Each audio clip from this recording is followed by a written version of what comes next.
Alright, so now it's time for a long overdue review of Immortal Thor Volume 2. This is part of the second volume in the Al Ewing run. I believe Volume 3 is out of the comic. So, yeah, Chris did send me this book, and I have been meaning to read it. It's not because I didn't like Volume 1. I absolutely love the first volume. Volume 2, the reason why I didn't read it is because it took me so long was, A, there were other comics I really wanted to get to first, and B, I understood that this subject matter was going to be heavy, and heavy in the sense that it's like, it shows how the hot dog is made kind of heavy. You know what I mean? So yeah, that was kind of one of the reasons why I held off, but I was like, you know what, I really want to read the next volume of Immortal Thor, because Volume 3's out by now, and I really love the first volume, but I gotta get through this. So what did I think of it? Well, it's good.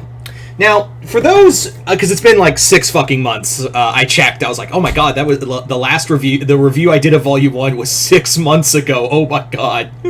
So, to catch you up on what Immortal Thor is about, Immortal Thor is Al Ewing's current run, as of this recording, of Thor. And basically, Thor is now contending with the Utgardians. The Utgardians are these, like, elder god beings who are coming to decimate Earth and start anew.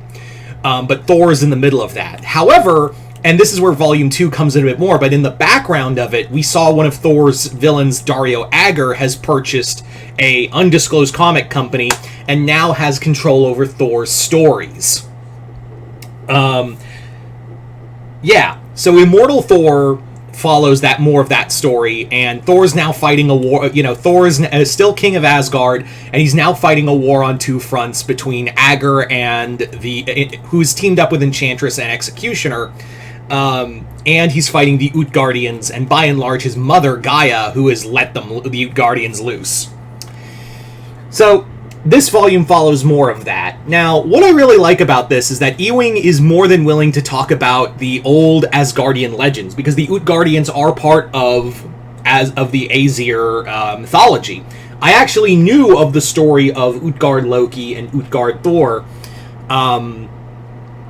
based on a Norse legend. In fact, it's a cool moment where Loki's telling this story to Thor, and he's like just telling him this story, and I'm like, oh, I know this story, and it goes like 90% like exactly like the comic, the original mythology went. But this is more like the first half is Thor trying to understand his enemy that was lost so long ago, and the reason why for that is because of what Agger's doing. But we'll get to that in a minute. So Thor also confronts his mother Gaia, basically saying that, and she basically says, look, you're not special. Like, mankind had its chance. But you know what, Thor? I gave birth to you to be there, but to be, my mercy. So go start doing shit. And this is where Agger and Enchantress come in, because it turns out they're using Thor comics, which in here are basically the Thor comic books in continuity, and basically they're stories that are donated and told by Thor, and they're told to the comic company Marvel in this universe to be used as like storytelling. And here, this is where I think, and you saw a bit of it in Immortal Hulk, and I'm very sure you're going to see it in his Absolute Green Lantern book. Al Ewing has a major bone to pick with the corporations he works for, and he very cheekily talks about everything here. Like, he basically has this whole thing of talking about, like, the companies and all of that, and he uses that through Agger, who is basically, I would call him an monster version of Elon Musk, but I feel like that would be an insult to Agger. But yeah, Al Ewing basically is very, and he used this a lot in his Judge Dredd books, where he basically has this whole, thing against major corporations and how characters and creators are used. And here, he got away with a lot. Like, he says some things about that are clearly aimed at Disney and the industry as a whole, that I'm like, wow, you are playing close to the chest. There's some shit in here, he says, about companies that makes you go, wow, If Disney gave a shit and looked at their product, ooh, because he has some words. Anyway, it also talks about pokes fun at the MCU, and let's talk about the Roxxon Presents Thor book, which was a one-shot that was like Agger making his own version of Thor to mess with Thor's life, because these stories have power. Basically, yeah, these are more like, yeah, these stories have power and effect on Thor in life. And it's funny because, we get that comic of Roxxon Presents Thor, and the artwork's done by Greg Land, and I know what you're thinking. Oh, Greg Land, boo. But that's part of the joke.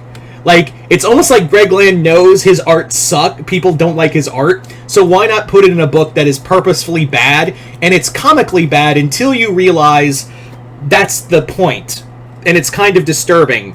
And it's another comment on big industry and whatnot. And I'll actually read what Agger says, because he spins himself into the comic real fast. I wanted to rotate into this experience just a moment to speak to you directly. The comic is self-parody, of course, but the parody is an effective weapon in these times. A brand that takes itself seriously is mocked. A brand that mocks itself has free reign. A free pass into every consumer's head. Screenshot the cheesy advertisements, turn them into memes, make them viral. A disease that nests inside you makes them harmless. We can laugh together, can't we? We're such good friends. What could you do without us? And we are allowed to play, to be in our own joke. Because in the end, the joke is you. The joke is always is you. And we'll tell it until it eats you alive. How fucked is that? It really makes you think, all the times, companies make fun of themselves and whatnot, or are in on the joke. Companies are not your friend. Let me, if you haven't realized this already, major corporations aren't your fucking friends. You are a number and a product to them. I mean, a consumer at best for them. So, yeah. I actually use that whenever I see something funny online, made by a company trying to be in on the memes. I just have that picture ready to throw that out there in the comments section on social media. Anyway, so yeah, it's and again, this comic also, this Roxxon Presents Thor comic really kind of also showcases that the media, when people say, "Oh, it's just a comic," media doesn't affect the outlook of life. It does. That comic, this comic basically, this storyline itself, and what I imagine the rest of Ewing's Thor run, the subplot, is that these stories, and that's the whole crux of his comic, is the stories we tell as characters. And Thor is a character who, he is a character whose story and origin have been told for centuries in various forms of media, and all the way back to campfires in the age of the Vikings. So yeah, it really does show, this comic, and I imagine the run-on as a whole, is to illustrate that these stories have power over people and how the media affects our way of thinking. And that's kind of danger, and it shows the dangers of it too. So I really do appreciate this. So that's why I was kind of it's one of those, like I said earlier, it's how the hot dog gets made. You don't want to know, but now you have a look into it and it just disturbs you.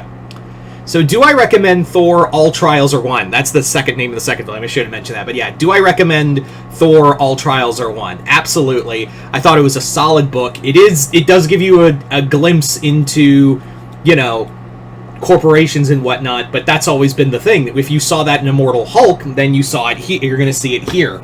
I highly recommend this second volume, and I can't wait to read Volume 3. Hopefully it won't take me another 6 months to review Volume 3.